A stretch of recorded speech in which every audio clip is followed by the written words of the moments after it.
Doctor Severini, buenas tardes. Buenas Buenas tardes. tardes.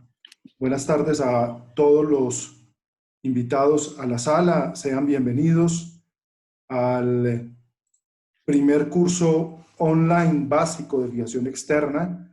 Esta es la tercera jornada de 3 que hemos hecho. Nos acompaña el día de hoy el doctor Carlos Alfonso Severini Campo. El doctor Carlos Severini es ortopedista, especialista en ortopedia y traumatología desde hace 14 años y es de una experiencia muy amplia, además en cirugía reconstructiva durante 10 años.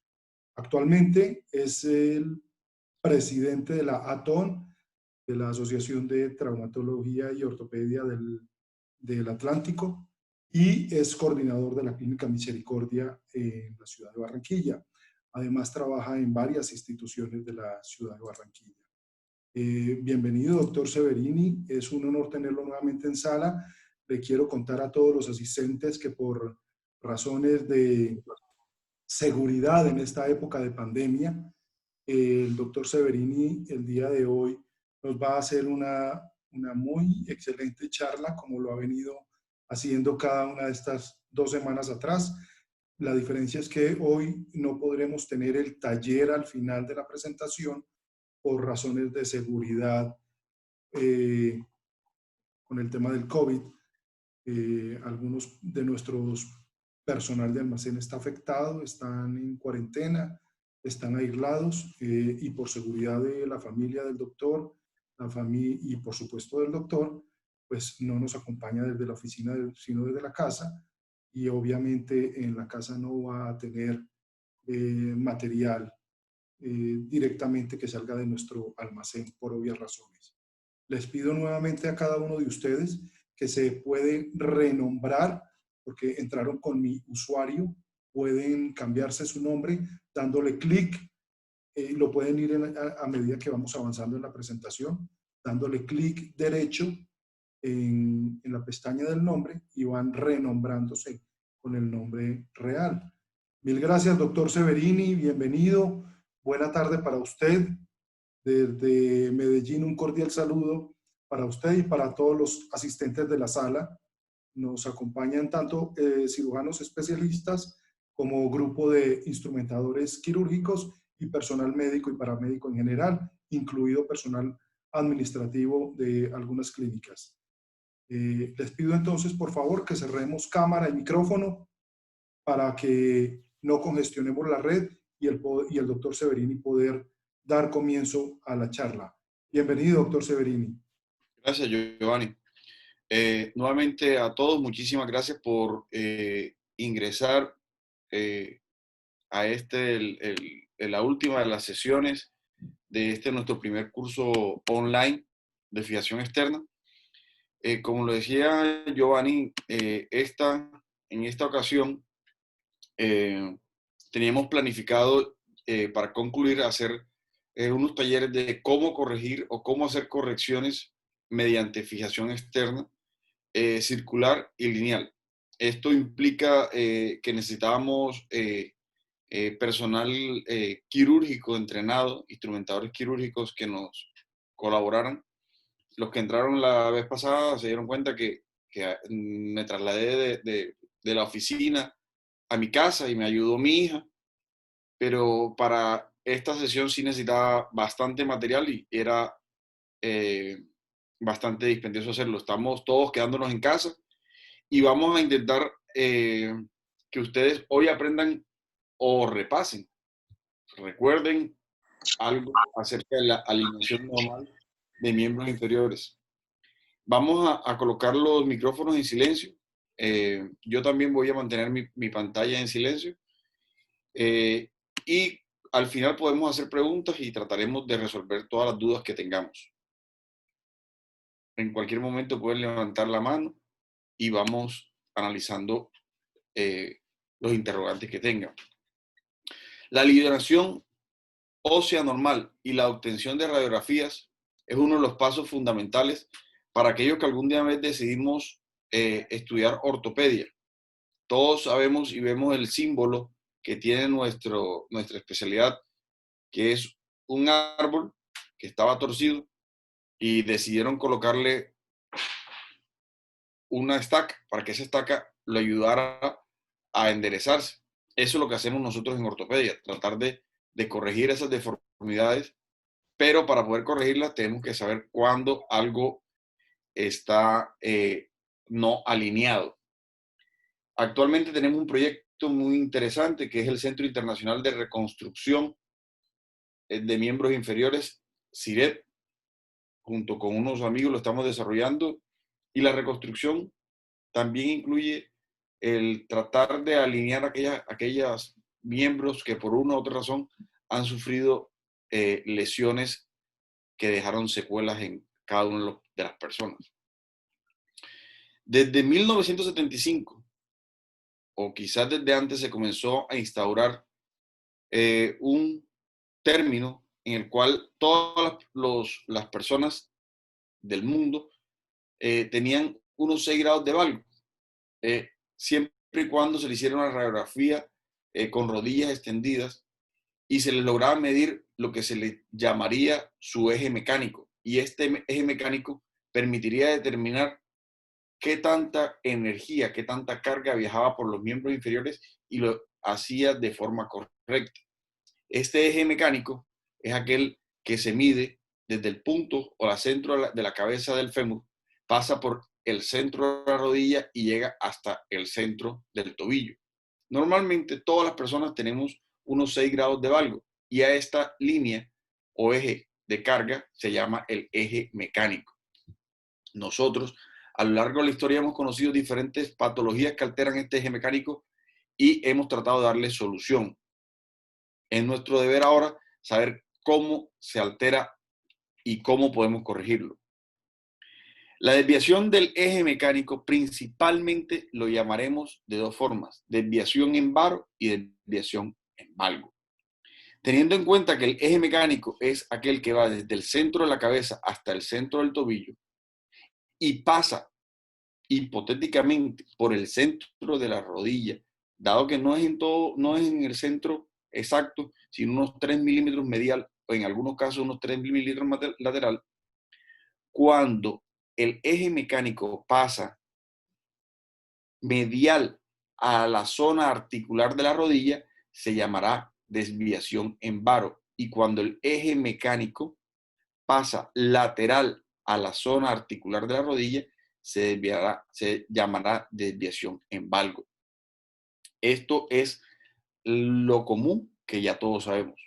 Y desde que comenzamos a estudiar, ni siquiera ortopedia, sino medicina o instrumentación quirúrgica, nosotros sabíamos cuándo una persona estaba en valgo o estaba en varo. Pero ¿qué tanto sabemos nosotros de cómo medir la alineación normal? La alineación normal también incluye la alineación articular, los ejes del hueso, las inserciones articulares y todo aquello que marca una buena alineación de los miembros inferiores. Tenemos la forma de medir dos grandes ejes, uno mecánico y uno anatómico.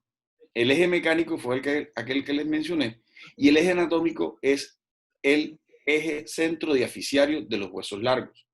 Tomamos por lo general el hueso largo, lo dividimos con 2 puntos, cada punto colocado en una de las corticales, tomamos la distancia entre los dos y tomamos un punto central o equidistante de ambos puntos. Es decir, esta es la forma de medirlo, con 3 puntos. Hacemos ese mismo paso en diferentes zonas del hueso y luego lo unimos mediante una línea recta. Ese es un eje anatómico. Casi todas las personas, nuestro eje anatómico de la tibia coincide al eje mecánico de la tibia, mientras que el eje anatómico del fémur y el eje mecánico del fémur no coinciden y tienen una variación aproximada de 7 grados. Una vez nosotros definimos cuál es nuestro eje mecánico y nuestro eje anatómico, vamos a pasar las líneas articulares, que nos ayudarán también a medir qué tanto este eje mecánico se desvía de nuestras líneas articulares. La más frecuente de tomar son la de la cadera, la de la rodilla y la del tobillo. En la cadera tomamos un punto que va desde el centro de la cabeza hasta la punta del trocánter y pasamos una línea. En la rodilla, la parte distal de las prominencias condilares, una línea paralela a ellas. Lo mismo que pasa en las prominencias en la tibia distal. Ya tomamos las líneas y las unimos y comenzamos a hacer las mediciones que existen entre ellas. Tenemos que, desde el punto de vista mecánico, vamos a tener 4 ángulos. Un ángulo mecánico lateral proximal del fémur. Normalmente es de 90 grados. No se confundan con el ángulo cérvico diaficiario. Vamos a hablar solamente de lo mecánico. En lo mecánico tenemos 4. El primero es cuando lo vayan ustedes a leer el map, van a tener estas 4 letras. La primera letra, si tienen la M o la M va a corresponder a mecánico y la A va a corresponder a anatómico. La M de mecánico, lateral, proximal del fémur. Normalmente es de 90 grados con una variancia entre 85 y 90 grados. Luego viene uno que es distal del fémur y también se denomina MLDFA, mechanical, lateral, distal del fémur. Ese está aproximadamente de unos 87 grados y está en una varianza entre 85 y 90 grados. Ya cuando llegamos a la tibia, en ambos, como les dije, tanto el mecánico como el anatómico son similares en la tibia, se miden uno proximal y uno distal. El proximal se mide medial y el distal se mide lateral. El proximal es de 87 grados y el distal lateral es de 89 grados. Similar en ambos, solamente van a variar la primera letra. Del lado anatómico tenemos un ángulo, pero ya no se mide del lado lateral, sino se lee del lado medial. Y se lee ángulo mecánico proximal, ángulo medial proximal del fémur. Y este es anatómico. El ángulo cérvico diaficiario que todos conocemos normalmente está en unos 130 grados y se mide con una línea trazada desde la cabeza por el centro del cuello. Pero normalmente este no lo medimos para medir nuestras alineaciones normales. Además de eso, tenemos un ángulo anatómico lateral distal del fémur y este tiene unos 81 grados. Estos son importantes para saber cuando tenemos una alteración en varo o en valgo. En los ángulos adicionales vamos a tener el cérvico diaficiario, que ya lo medimos, que está en 330 grados, los ángulos de convergencia a nivel de la rodilla, que por lo general lo utilizamos para verificar si existen o no alguna lesión ligamentaria o si hay una hiperpresión en algunos dos lados, son los más frecuentes de tomar. En este caso nos basaremos en los que les mencioné anteriormente. Es importante que recuerden que entre el eje anatómico del fémur y el eje mecánico del fémur existe una variancia aproximadamente de 7 grados. El alineamiento del plano sagital es un alineamiento que casi nunca vamos a tener en cuenta, porque en ninguna de nuestros centros radiográficos hacen las panorámicas laterales a menos que tú se las solicites. Y esto se mide de una forma similar con un punto central en la cabeza que pasa por las líneas de Blumenthal y se dirige hasta el centro del tobillo. Muy pocamente lo vamos a realizar, pero debemos tenerlo en cuenta y siempre conocerlo. Tener en cuenta que normalmente este eje mecánico pasa a través de un punto equidistante entre la cortical posterior y las líneas de Blumenthal, o lo que corresponde en los niños a la fisis de crecimiento. Existe otro que es el verdadero eje o modificado, el verdadero eje, y es el que se mide tomando en cuenta una distancia que está entre la cortical posterior del cóndilo y la cortical anterior. Lo dividimos en 4 segmentos y el primer tercio será por donde pase correctamente la línea. Este alineamiento sagital nos va a servir para las inclinaciones que muchas veces tenemos en nuestros defectos y no nos damos cuenta. muchas veces corregimos o alineamos en el plano frontal y cuando el paciente retorna a nuestra consulta tiene una anormalidad. Para esto y para poder tomar un plano o una buena alineación necesitamos unas buenas radiografías. Para estas buenas radiografías vamos a tomar o a pedir esto, que es la ortorradiografía. Es una radiografía que nos debe abarcar desde las crestas ilíacas e inclusive debería traer desde el E4 y que llegue hasta el pie para tomar una buena alineación. Cuando pedimos la ortorradiografía, no podemos aceptar que nos envíen la ortorradiografía cortada en secciones como si fuera un test de Farrell. No es posible hacer una buena medición por secciones. La ortorradiografía nos obliga, o la medición de la alineación de los miembros inferiores nos obliga a tomar líneas continuas y la discontinuidad de las líneas nos alterará nuestras mediciones. La lateral es muy importante y siempre y cuando tengamos contracturas en flexión o en extensión, la deberemos pedirla y tratar de comenzar a pedirlas en todas nuestras solicitudes. Muy pocos lo realizan en los centros que están acostumbrados a hacer la AP. Para hacer o tener una radiografía para el análisis de deformidades, debemos contar con centros que tengan un chasis adecuado. Por lo general, no se debe hacer la toma de la imagen con los pies del paciente sobre el piso. Debe quedar levantado para que la toma incluya bien los talones y el pie. Además, debe estar ubicado a unos 3 metros o unos 10 pies de distancia y que ésta siempre debe abarcar las zonas requeridas. Al momento de tomar una lateral, se utiliza la misma distancia con el mismo chasis. El miembro que no se va a tomar da una distancia hacia atrás y se coloca lateral el que se va a tomar la foto. Este queda en perpendicular a 90 grados ambos talones para poder tomar la radiografía.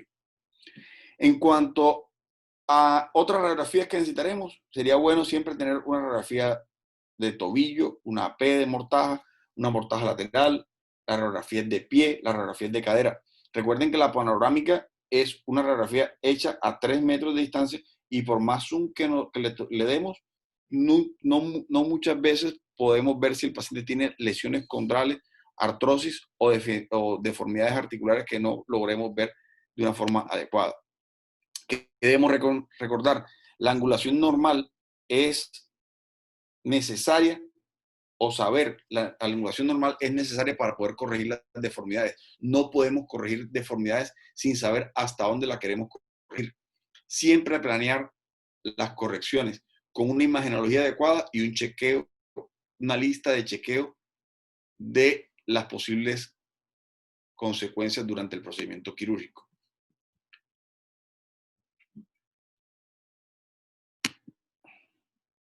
Giovanni.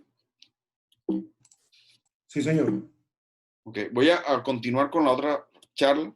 Esta es apenas la alineación normal. Ok. Ahorita hacemos un bloque de preguntas completo con las 2 charlas. Perfecto. Yo tenía 2 charlas, 2 presentaciones de taller, pero no las vamos a dar, dado que no tenemos la logística. Ahora bien, una vez determinemos, o una vez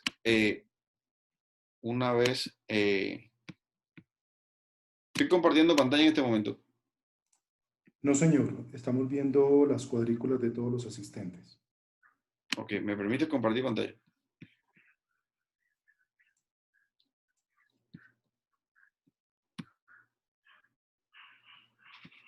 ¿Listo? Hola. Sí, señor, ya. Ok. ¿Ahora la ves? Sí, perfecto. Ok. Entonces, ya sabemos lo normal. Queremos ahora saber qué hacer con lo que ya sabemos y cómo planear o qué estrategias podemos planear para hacer las osteotomías de las correcciones. Necesitamos saber lo normal para saber cómo corregir. Entonces, este punto, los que alguna vez han leído este libro, se llama análisis de las deformidades de las estrategias de osteotomía, es decir, cómo analizar lo deforme para poder saber en qué parte intervenir. Nuestro objetivo siempre es tratar de solucionar los problemas que los pacientes tengan, pero para poder solucionarles debemos hacer una evaluación del paciente con deformidades de una forma conjunta con otras especialidades para ver si hay qué le pasó a este paciente para que tuviera esa deformidad. Es fácil analizar a un paciente que tuvo un trauma, tuvo una secuela, una fractura y tuvo un acortamiento, pero no debemos hacer correcciones de deformidades sin saber cuál es el diagnóstico de base. Corregir a niños con genu valgo o genu varo severo, teniendo en cuenta que tengan patologías de base que no han sido tratadas y posiblemente después de la corrección se van a incrementar. Entonces siempre debemos tener una historia clínica exhaustiva, un examen físico completo y siempre un análisis radiológico detallado antes de siquiera programar la cirugía para así no cometer errores intraoperatorios. Para aquellos que deseen documentar esto, está en el libro de El arte del alineamiento, esta edición, identificar las causas. Cuando veamos una paciente con una deformidad, hay que preguntarnos, ¿es algo del ambiente que le está afectando? ¿Es algo genético? ¿O simplemente tuvo un accidente y le ocasionó esta lesión? ¿Es algo iatrogénico? ¿O es una lesión en la fisis de crecimiento por infecciones muy frecuentes en nuestra población? Medir la longitud de los miembros, tomarnos el tiempo de medirlo. No solamente vamos a pedirle un test de Farrell, no, también aquello que nos enseñaron clínicamente, hacer la medición de los miembros, tanto la aparente como la real. Corrobórenla, una del ombligo al maleolo medial y una de la espina ilíaca, antero superior al maleolo medial. Anótenla y compárenlas. Además, si se está acompañando la deformidad de la anormalidad o la falta de similitud en la longitud de los miembros, pueden acompañar las imágenes radiográficas con un test de Farrell para así decirle al paciente cuál es el objetivo de ganancia de longitud. Tratar al paciente de hacer una compensación al momento de la toma de radiográficas. Cuando lo vamos a evaluar podemos tener los bloques muy frecuentes. Cuando vimos ortopedia infantil, todos los consultorios de ortopedia infantil tienen los bloques para lograr compensar las deformidades.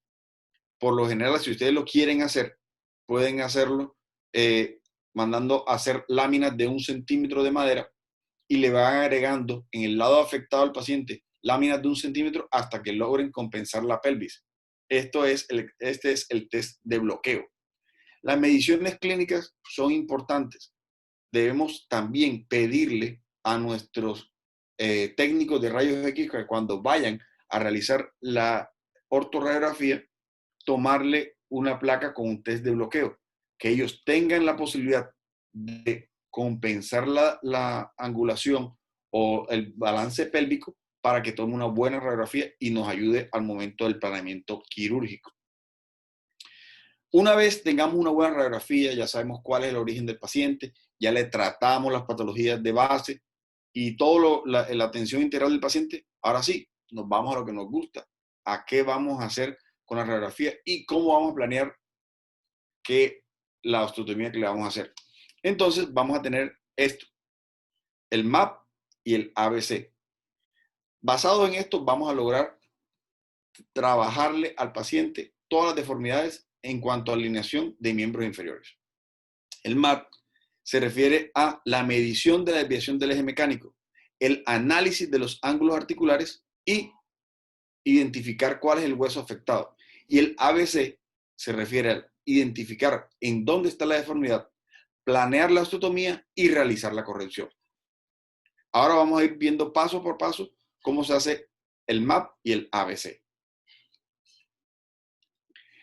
Cuando nos llega un paciente con una desviación del eje mecánico, les decía que lo más fácil es, o lo que más frecuentemente sabemos es, que el paciente tiene un valgo o un varo viendo las rodillas. Desde que el paciente entra, el portero de nuestra IPS ya conoce muchos pacientes y nos dice, doctor, ahí le llegó un paciente con un valgo, llegó un paciente con un varo, doctor, parece que se hubiera bajado de un caballo.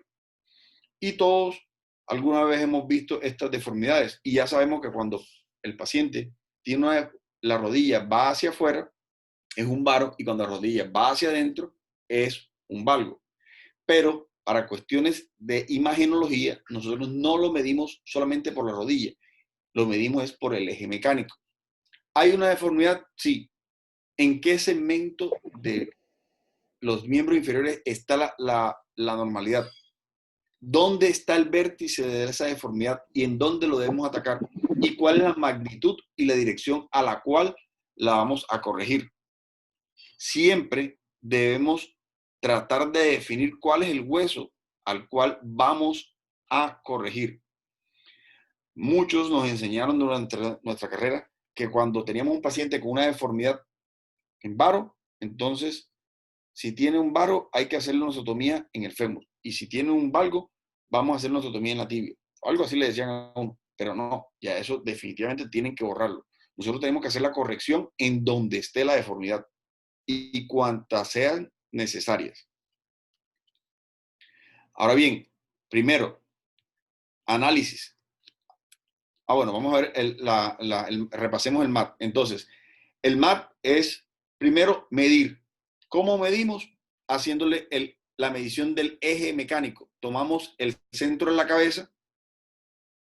En este caso, en este paciente, no podemos pasar el eje por el centro de la rodilla porque la zona articular de la rodilla está desviada hacia externo y el eje mecánico está pasando medial a ella, pero sí lo podemos llevar hasta el tobillo, hasta el centro del tobillo. El doctor que hizo esta medición se dio cuenta que tenía un defecto de longitud y colocó, aquí hay dos bloquecitos, probablemente unos 2 o 3 centímetros de defecto de longitud, y además de eso midió entre el centro de la rodilla y su eje mecánico y vio que había unos 6.8 centímetros de desviación del eje mecánico hacia medial. Entonces él hizo la primera parte del MAP, que es medir. Luego hay que analizar los ángulos de las articulaciones y por último, la P, que es saber en dónde está la deformidad. En el análisis radiológico, el A va a decirnos, analizar en dónde están las deformidades. Pasamos aquellas líneas articulares que les dije, una línea articular en el fémur proximal, una línea articular en la rodilla y una línea articular en el tobillo. Y medimos las deformidades. Si medimos la primera, tenemos unos 87 grados, pero les dije que estaba entre 85 y 90, es decir, que esta estaría normal. Luego pasamos a el ángulo mecánico lateral del fémur y vemos que tiene unos 96, pero les dije que estaba entre los 87 grados, entre 85 y 90, y vemos que la ponemos en rojo. Y luego pasamos a la tibia y medimos el ángulo medial y vemos que este tiene unos 74 grados. En este punto ya sabemos que nuestro paciente tiene una anormalidad en el eje mecánico y sabemos que no está solamente en el fémur, ni tampoco, no solamente tampoco en la tibia, como algunas veces nos enseñaron cuando éramos chicos y estábamos en la residencia. Este paciente tiene una lesión en ambos huesos y por tanto deberíamos corregir ambos huesos para lograr así una alineación. Si nosotros corregimos solamente una de las dos deformidades, probablemente estéticamente el paciente sienta satisfacción. Aquellos pacientes que le llevamos a cirugía, le decimos, hombre, tú tienes una deformidad en la tibia, le hacemos una osteotomía proximal en la tibia, le hacemos una osteotomía varizante, probablemente él va a sentir mucha satisfacción y va a ver alineada su pierna. Pero si le hacemos una ortoradiografía después de nuestra osteotomía, el paciente va a estar afectado y posiblemente va a tener todavía consecuencias mecánicas que le van a perjudicar en un futuro. Entonces, es muy importante esta parte, pick a bone. Pick a bone es localizar cuál es el hueso al cual tenemos que atacar. Este cuadrito, apréndanselo, o si no se lo quieren aprender, ténganlo con una fotico en su celular y lo repiten cada vez que vayan a decidir cómo hacer los de un paciente. Hombre, doctor, pero ¿y ahora qué hacemos? Ya usted dijo que ya le hicimos el map. Medimos, analizamos y encontramos la deformidad. Perfecto. Nos dimos cuenta que el paciente tiene una anormalidad. Permítanme y discúlpenme que me regrese. Aquí quien hizo el análisis, midió el eje mecánico. El eje mecánico y el eje anatómico. Pero midió el eje mecánico. ¿Y cómo hicieron para medir este eje mecánico, doctor? Si el eje mecánico usted me dijo que era desde el centro de la cabeza del fémur hasta el centro de la cabeza del tobillo. Hay que tratar de medir el eje mecánico normal para poder hacer las correcciones. Entonces, ¿cómo se hace? Hay dos y algunas veces 3 estrategias para medir. Voy a decirle la estrategia más fácil para medir el eje mecánico normal en un paciente que tenga una deformidad. Tomamos la línea articular del fémur proximal, desde el centro de la cabeza del fémur hasta la punta del trocánter y pasamos una línea. Esa es nuestra línea articular del fémur proximal. Tomamos nuestro goniómetro, o si tenemos un sistema que nos permite hacer una medición, desde ese hacemos una amplitud de 87 grados, que es lo normal, 87 grados que es lo normal, y de ahí hasta el centro de la rodilla pasamos una línea. Ese es nuestro eje mecánico normal para ese fémur, pero ese fémur está alterado y nosotros lo vamos a corregir. Entonces también tenemos que medir el ángulo del fémur distal, mecánica lateral distal del fémur. Pasamos una línea en la rodilla. Ustedes ven el cursor. Yo estoy señalando con el cursor. Sí, señor, se ve. Sí, señor. Pasamos una línea sobre la articulación de la rodilla. Ahora se perdió. Pasamos una línea sobre la articulación de la rodilla y o lo medimos directamente o lo medimos con el goniómetro y nos damos cuenta, medimos cómo sería el normal, 88 grados aproximadamente, y lo ponemos con 2 líneas. Medimos la magnitud de las dos y nos damos cuenta que tiene una magnitud de 8 grados. Es decir, este ángulo que tiene aquí es de 8 grados. Y tenemos que sobreponer una línea sobre la otra para lograr que se corrija. Entonces, encontramos nuestra deformidad, luego medimos nuestro eje, pero necesitamos para corregirla encontrar el ápex. El ápex es aquel donde se cruzan las dos líneas. Entonces, esa línea la extiendes más allá de la rodilla y esta línea azul la extiendes más allá de la rodilla y se encuentran dentro de la rodilla. Nadie puede hacer una corrección de una deformidad dentro de una rodilla. Cuando les pase esto, ustedes sacan el ápex de interarticular y lo pasan lo más cercano a la metáfisis. Por lo general, nosotros lo que hacemos es pasarlo supracondilio y ahí haremos nuestro corte. Les repito, el ápex lo medí y me dio intraarticular, pero yo no puedo hacer ningún corte de un hueso dentro de la rodilla. Entonces lo que hacemos es, elegimos dónde vamos a cortar el hueso, que es la B, que es bone cut, del ABC que les dije. Entonces, el bone cut no lo puedo hacer dentro de la articulación, lo saco a metáfisis, puede ser por encima de la inserción de los ligamentos. ¿Podrías hacerlo acá? Por supuesto. Tú puedes hacer la corrección de la deformidad donde tú quieras, pero eso te va a implicar compresión, distracción, traslación que no queremos. Entonces, vas a hacer el corte lo más cercano al ápex. Si puedes hacer las correcciones en el ápex de la deformidad, sería ideal. Quiero que de ahora en adelante ustedes que son nuevos en la corrección de las deformidades, traten de sacarse de su mente el nombre de Cora.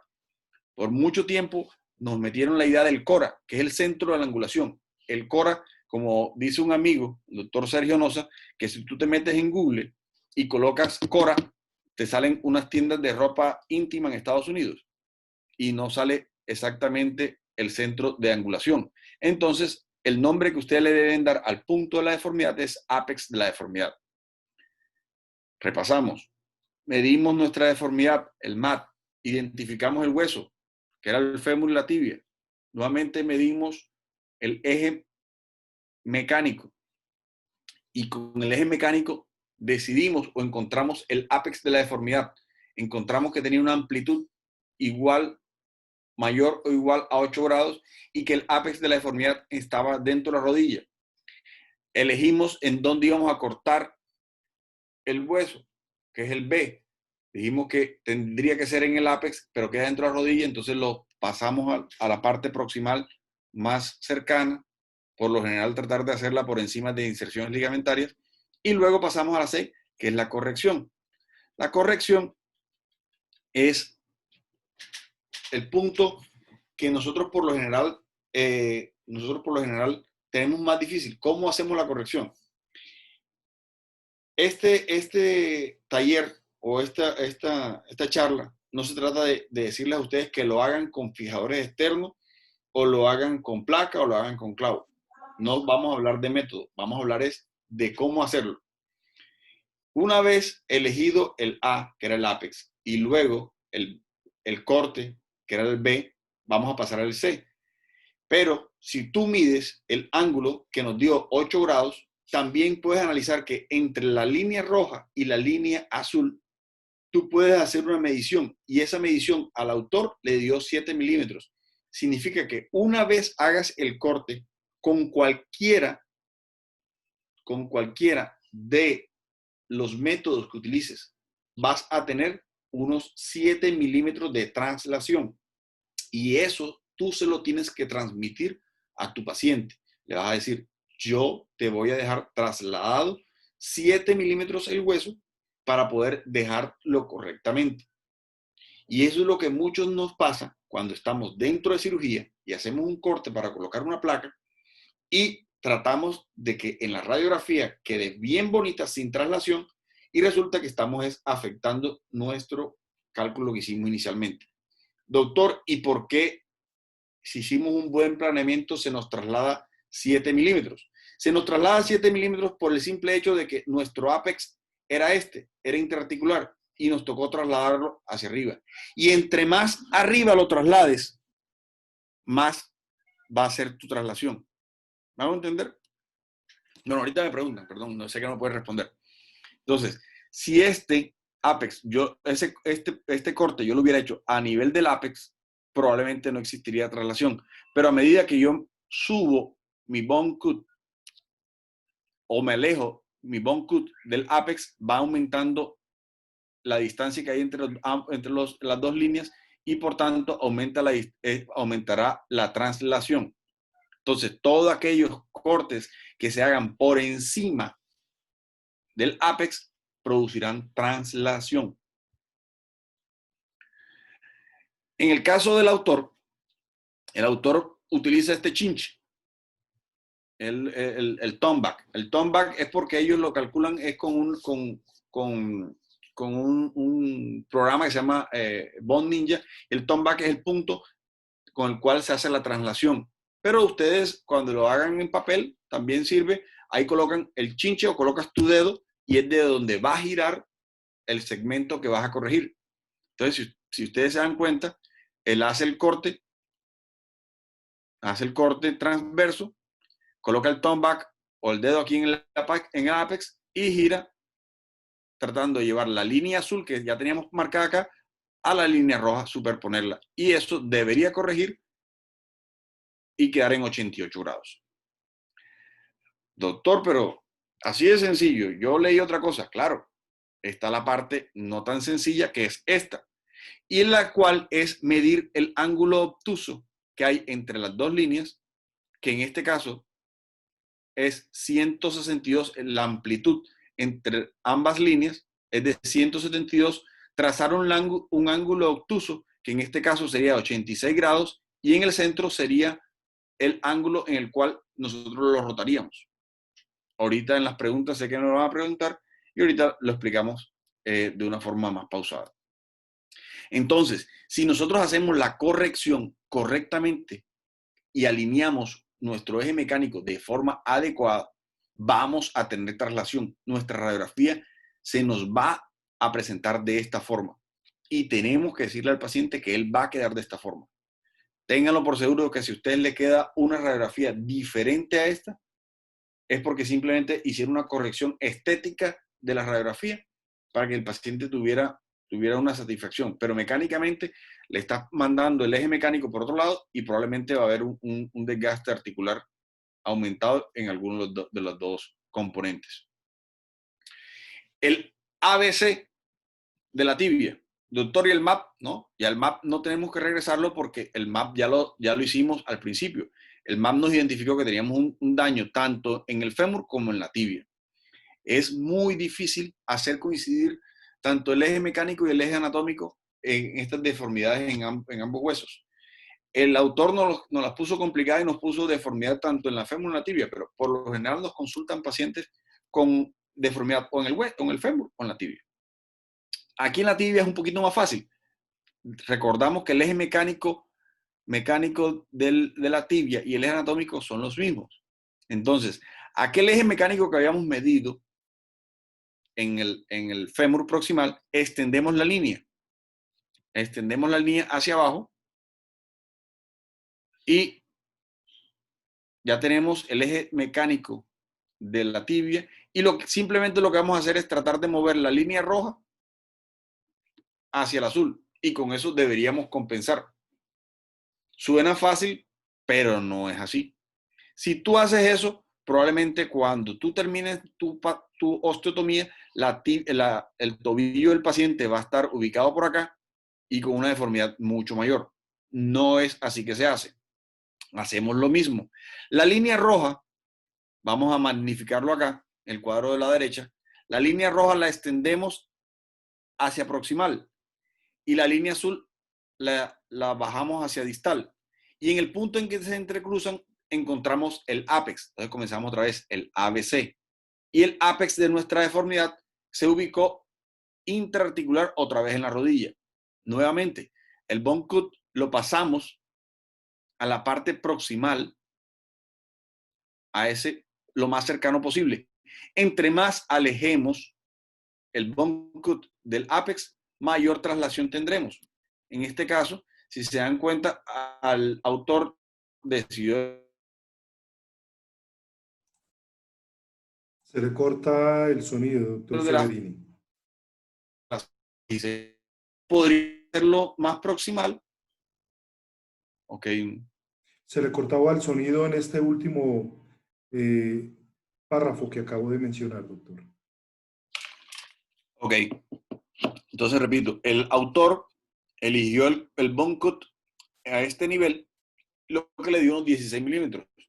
Tratar de alejarnos o hacer las osteotomías lejos de las inserciones ligamentarias, en este caso en la tibia, también de la inserción del tendón patelar.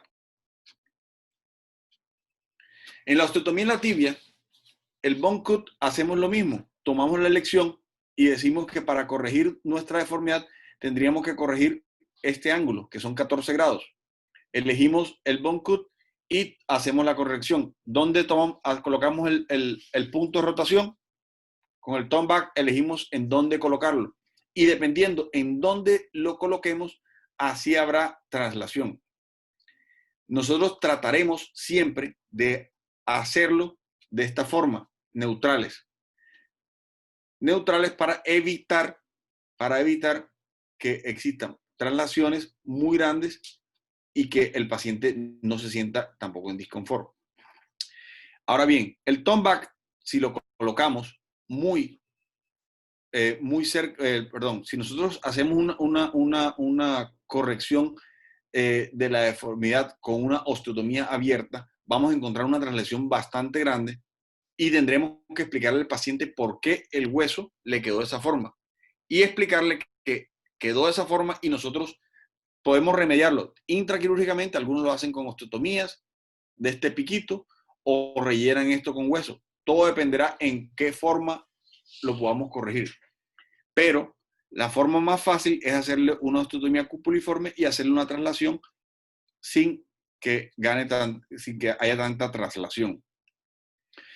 Cuando encontremos un inadecuado alineamiento, ocasionaremos que el tobillo se vaya hacia externo. Y entonces teníamos una anormalidad en el fémur distal, una anormalidad en la tibia proximal, y ahora aumentamos la anormalidad en el ángulo lateral distal de la tibia. Esto debemos tratar de evitarlo. Entonces, a pesar de que nosotros eh, estéticamente, al momento de entregarle al paciente los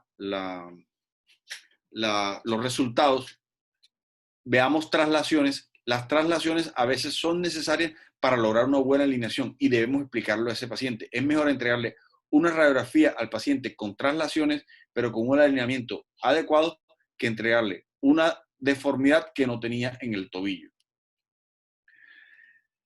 Una vez tengamos una deformidad, siempre trataremos de llevarla lo mejor posible sin causar más daños al paciente.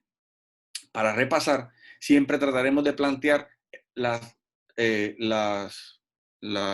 técnicas del MAP y el ABC. El MAP, para repasar, consiste en medir, analizar, y el pick bone, elegir cuál es el hueso que está afectando. Hola, hola. Un sonido raro.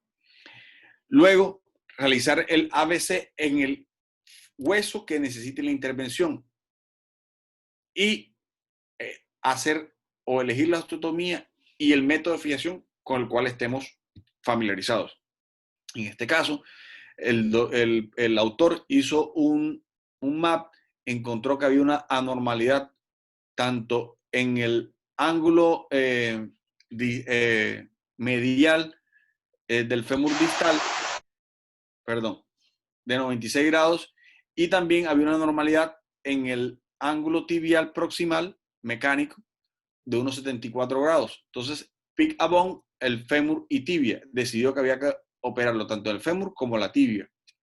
Luego le hizo el análisis, el ABC, al fémur, hizo una corrección con una osteotomía supracondilia transversa, fijación, él no dice con qué hizo la fijación, y corrigió, pero obtuvo una translación de 7 grados hacia medial. Y realizó una osteotomía por debajo de la inserción de la tuberosidad y hizo una corrección de un varo que tenía la tibia de 14 grados y obtuvo una translación de 14 milímetros.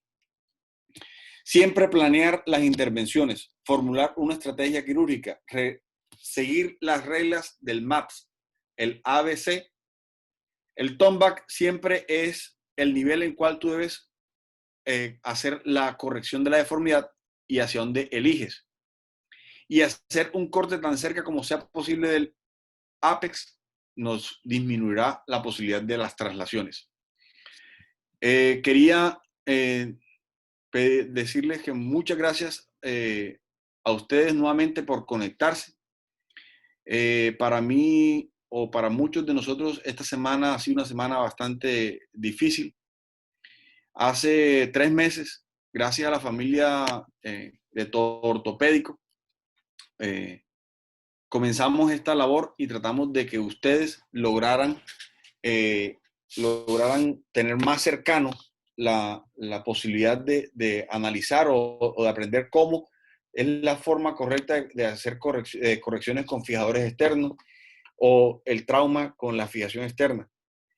Estamos interesados en Todo Ortopédico que ustedes manejen lo básico y poco a poco ir manejando todas las patologías que se pueden tratar mediante la fijación externa. Estoy abierto a las preguntas. Gracias, doctor Severini.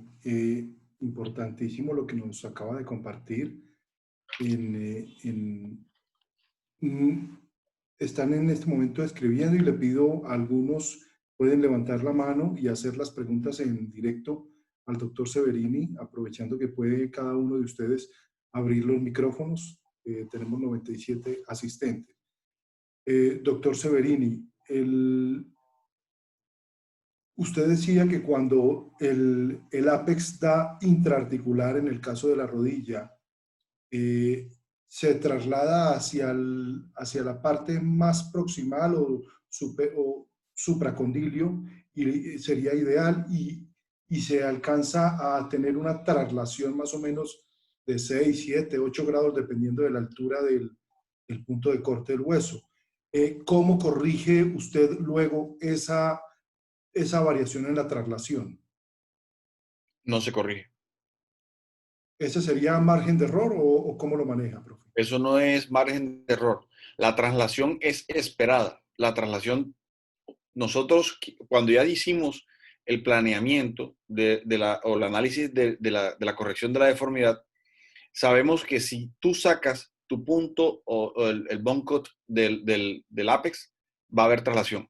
1, 2, 3, 5, 10 milímetros, la va a haber porque tú vas a hacer el corte, vas a hacer la traslación. Recuerden que yo les di un caso hipotético. Claro. Este no es el caso de todas las deformidades, en rodilla. Este es un caso específicamente para unos grados específicos de deformidad. En el libro de la corrección de deformidades vamos a encontrar muchos tipos de casos, y en este caso es el más frecuente. Y era el autor, o cuando uno hace este entrenamiento, ellos les dicen a uno, les ponemos este caso con traslación, es para que se den cuenta y pierdan el miedo de tener traslaciones. Y es lo que yo les quise traer a ustedes. Todos los que hagamos corrección de deformidades tenemos que perder el miedo de tener traslaciones en las deformidades. Porque significa de que si tú tratas de corregir una deformidad dejando un hueso perfecto, puede que caigas en una corrección inadecuada, una corrección estética para el paciente al momento de la radiografía, pero el paciente va a tener una traslación en su eje mecánico que le puede ocasionar, como todos lo conocemos, unas posibles lesiones interarticulares. Entonces, la traslación, amigo, si ya tú la mides y la tienes, no tienes que compensarla. No hay que compensarla. Doctor, en el caso de fijadores circulares, corrección de deformidades con sistemas circulares tipo Ilízaro, eh, Okay. usted mientras le va trabajando al paciente, mientras va haciendo su tratamiento, va haciendo la medición del eje mecánico y el eje anatómico de acuerdo al progreso de la corrección para ir corrigiendo cualquier desviación que vaya teniendo el paciente. Ok, la lección de la corrección con el fijador externo tiene unas indicaciones específicas para corregir deformidades y nos brinda la posibilidad de, a medida que nosotros corregimos, podemos hacer también alargamientos. En el caso de este paciente, cuando hicimos la medición, si ustedes se dan cuenta, el paciente tenía un acortamiento de ese miembro aproximadamente, según el autor, de unos 2 centímetros. ¿Por qué 2 centímetros? Porque tiene 2 tacos de 1 centímetro. Y cuando él terminó al final, el tobillo estaba alineado. Si tú eliges un fijador externo es porque a pesar de tu corrección de la alineación no logras la longitud, necesitas algo que te ayude a completar la longitud. ¿Cómo así, doctor? Suponiendo que este mismo paciente que ustedes están viendo enfrente tuviera un acortamiento no de 2 centímetros, sino de 6 centímetros, y que tu magnitud de la deformidad te diera 14 grados, significa que cuando la corrijas, solamente vas a corregir, a darle longitud de 14 milímetros. Te quedarían faltando unos 4 centímetros que no tienes cómo corregirlos con una simple placa de osteotomía. Es ahí en donde entra el fijador externo. Muy Los bien. fijadores externos no hacen correcciones. Ningún fijador externo hace corrección. Un fijador externo mal puesto es un fijador externo que puede ocasionar mayor deformidad que la que tenía el paciente antes. Quien hace la corrección es tú en tu planeamiento, en la forma en donde lo colocas. Doctor, entonces, todo lo que usted me dijo, ¿en dónde ubica? ¿Qué hacemos? Resulta que cuando tú eliges un fijador externo, eliges el fijador externo, eh, estos toneback que están aquí, esos toneback los trasladas al fijador externo y es donde ubicas las bisagras. Y el sitio donde colocas las bisagras significa el sitio en donde va a comenzar a moverse el hueso y cómo vas a hacer la corrección.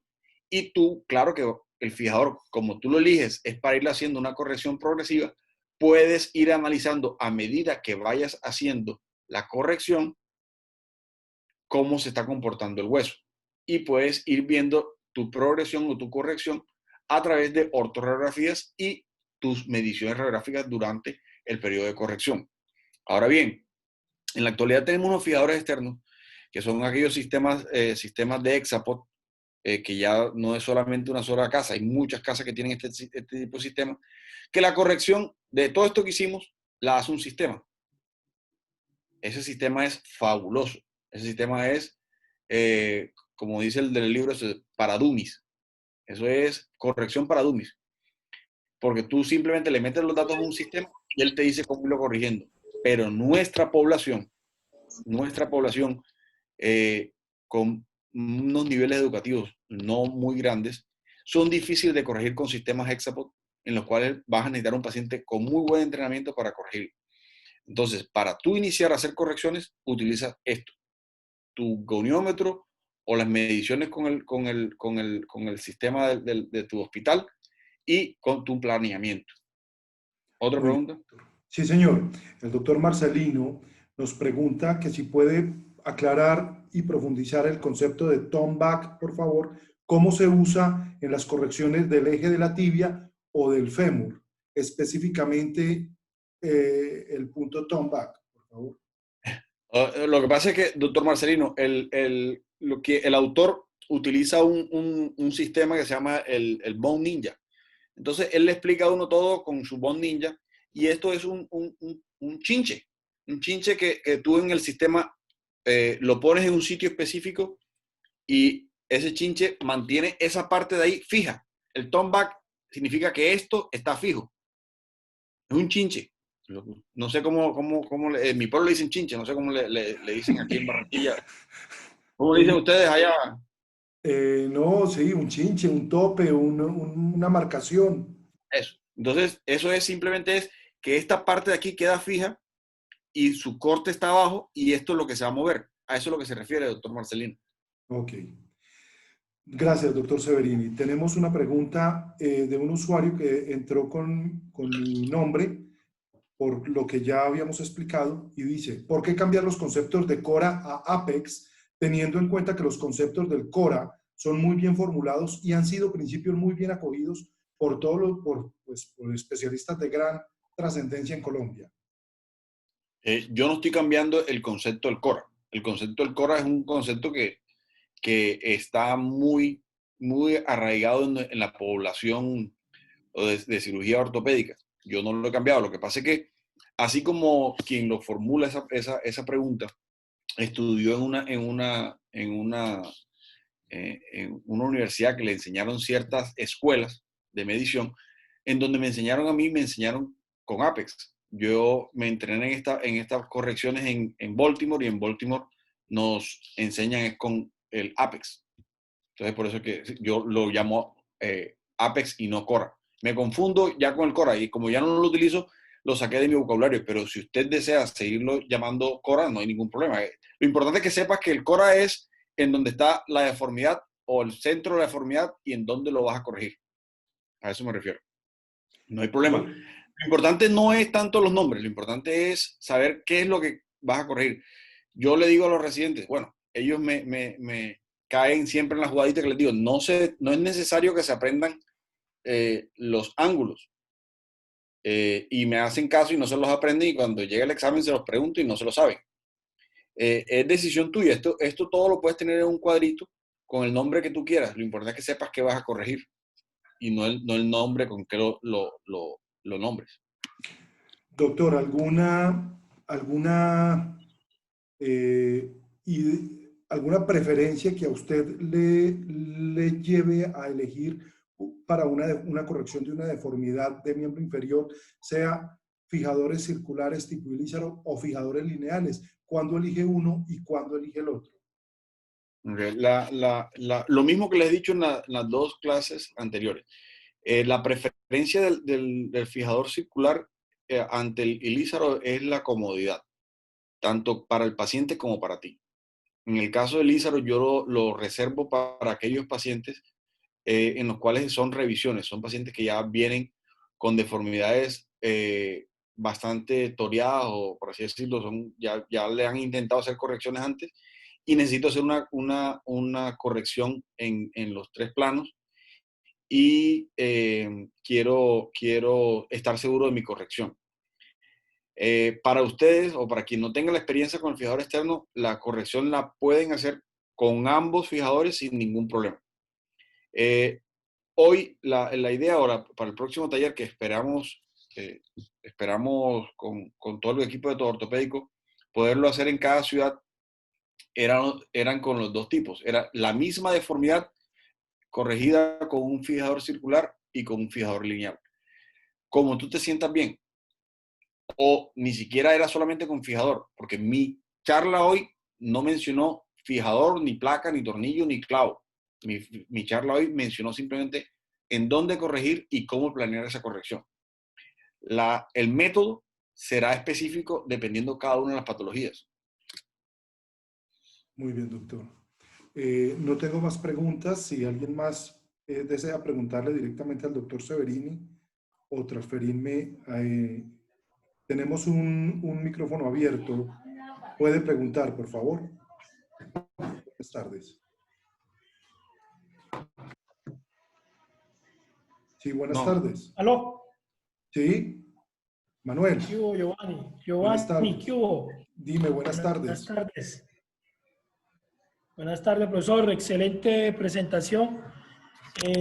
Una pregunta, bueno, como la charla era muy neutra, de pronto, ¿cómo sería para definir por el grado o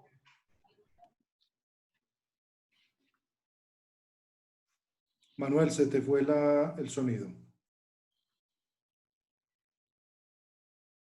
placa o un fijador? No, Manuel, Por no se ejemplo, escuchó la pregunta completa. ¿La puedes repetir, por favor, al doctor Severini?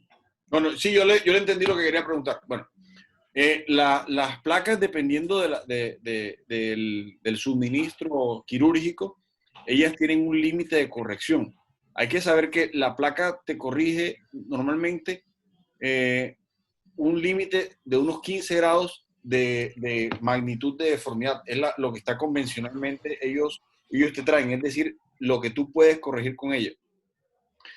El límite de la placa, si tú utilizas una técnica de corrección y tienes el injerto suficiente para rellenar el defecto que te causa una osteotomía de apertura, puede llegar inclusive hasta 3 centímetros de apertura, lo que significaría unos 30 grados de corrección. El problema no es el límite del hueso, el problema es el límite de los tejidos blandos. Como todos sabemos, las correcciones que superan los 15 grados en agudo producen afección en los tejidos blandos circundantes. En el caso de la rodilla, las correcciones superiores a 15 grados pueden afectar el nervio ciático popliteo externo y pueden ocasionar pie caído. Además de que la piel se encuentra en contracción en contracción de un lado y estirada del otro. Y llevarla de forma aguda hacia el otro lado puede causar también lesiones en la piel. Entonces, mi límite sería hasta correcciones de 15 grados. Pero correcciones menores a 15 grados a las cuales yo necesite hacerle o complementarla con elongación o con alargamiento, utilizo el fijador externo. Muy bien, doctor. Nos pregunta nuevamente el doctor Marcelino que estas correcciones, doctor, que nos acaba de mostrar, ¿qué material de osteosíntesis indica el autor? Ninguno. Ninguno, doctor Marcelino. El arte de la alineación, que es el libro, no indica ningún material. Él simplemente te dice cómo hacerlo. Ya ¿Y según experiencia con qué se puede hacer? No entendí la pregunta. ¿Cómo? El doctor Marcelino abrió Según el su micrófono. experiencia, ¿con qué se puede hacer la corrección? ¿Con qué material de osteosíntesis? Y según su experiencia, doctor, ¿con qué material se podría hacer este tipo de correcciones que nos acaba de mostrar? Bueno, eso depende netamente del paciente, doctor. Es que ahí estamos analizando un hueso y no el paciente por completo. Pero analizando las condiciones del paciente, uno puede elegir el material de osteosíntesis. Yo prefiero, en realidad, como les dije, si yo tengo un límite máximo de 15 grados y decido una osteotomía de apertura y no necesito hacer ninguna corrección de longitud, máximo 15 grados, utilizo una placa, ya sea con cuña abierta o cuña cerrada, según mi planeamiento. Y si yo tengo alguna anormalidad en los tejidos blandos que amerite una corrección progresiva o amerite un alargamiento, utilizo el fijador externo. Yo, en lo personal, me voy con el fijador externo en aquellos en los cuales quiero ir más seguro.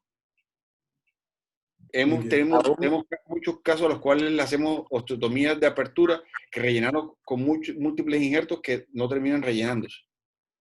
Le estamos escuchando, doctor Marcelino. Fijador externo tipo ilízaro cuando se hacen la osteotomía múltiple o dos, tibia y fémur. No entendí la pregunta. Eso es lo que prefieren. Que si tú prefieres el fijador externo tipo ilízaro cuando te toca hacer dos osteotomías en fémur y en tibia, por ejemplo, como el caso que tú mostraste. Si tuviera un paciente con una deformidad, le hago el pick a bone y me doy cuenta que tiene fémur y tibia, no utilizaría fijador externo en ambos huesos del tiempo. Tendríamos una aceptación del paciente de 0 y tendríamos un fracaso. No le colocaría nunca un fijador externo a un paciente en fémur y tibia al mismo tiempo. Y mucho menos circular. Ajá. Muy bien. Ok, está bien. Gracias, doctor Marcelino. Muchas gracias a todos los participantes el día de hoy. ¿Me regalas un minuto, Giovanni? Por favor, profe, siga. Giovanni, hace 4 meses me invitaste a participar en estos talleres y te doy gracias por acogerme en la casa de tu ortopédico. Y hace 4 meses tuvimos nuestro primer taller. Esta semana tuvimos una gran pérdida acá en Barranquilla de una amiga, colega instrumentadora, y quiero recordarla. Dania estuvo con nosotros ese día y como siempre nos llenó con su alegría. Quiero, muchachos, a todos los presentes que la recuerden con cariño. Aquellos que no la conocieron, quiero que tomen como ejemplo y sigan cuidándose. Queremos que esta pandemia pase rápido para poder estar o desarrollar estos talleres de forma presencial. No estarás con nosotros, Dania, pero seguirás en nuestro corazón. Una amistad no crece por la presencia de las personas, sino por la magia de saber que aunque no las veas, las llevas en el corazón. Muchas gracias a todos.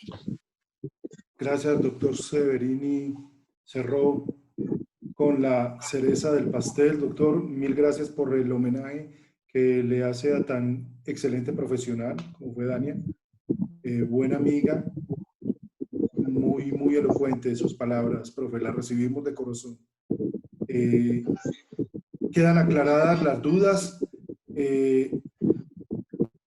Para todos los asistentes de la sala, mil gracias por habernos acompañado. Vamos a estar enviando con los que podremos tener la identificación de los nombres, porque muchos de ustedes entraron hoy con el usuario que les mandé por correo, que era el usuario personal, para que no, por si no recordaban dónde tenían el email cuando se inscribieron previamente hace 2 semanas atrás, pero les haremos llegar entonces de manera virtual el pergamino de participación en este importante evento. Doctor Severini, a usted mil gracias por la disposición que tuvo para con nosotros, para con todo el auditorio, responder todas y cada una de las preguntas. Creemos que fue altamente productivo y nuestra convicción es, como usted lo ha venido mencionando, es conformar un equipo de expertos a través de esta serie de capacitaciones. Somos unos convencidos que el nivel de expertise se alcanza siempre, sí, solo sí, tenemos retroalimentaciones como la que estamos teniendo con usted, profe. Por supuesto, la práctica igualmente hace el maestro, pero conceptos como los que usted nos entrega son fundamentales, no solamente para los especialistas, sino para el equipo de instrumentadores quirúrgicos que nos ha venido acompañando. Mil gracias, mil gracias a usted, a Viviana, por el Gracias, apoyo Giovanni. que nos ha dado también durante Nos estas vemos jornadas. pronto. Sí, señor. Muchas gracias. Muchas Gracias a gracias, doctor. ustedes. Aquí estuve. Recupérate, mi amor. Gracias. Gracias, claro que sí. Pronto nos Habrá- vemos. Con la ayuda de Dios, Vivi. Muchas gracias a todos. Amén. Feliz noche y estaremos en contacto. Gracias, profesor Severini. Gracias a ustedes nuevamente. Feliz noche.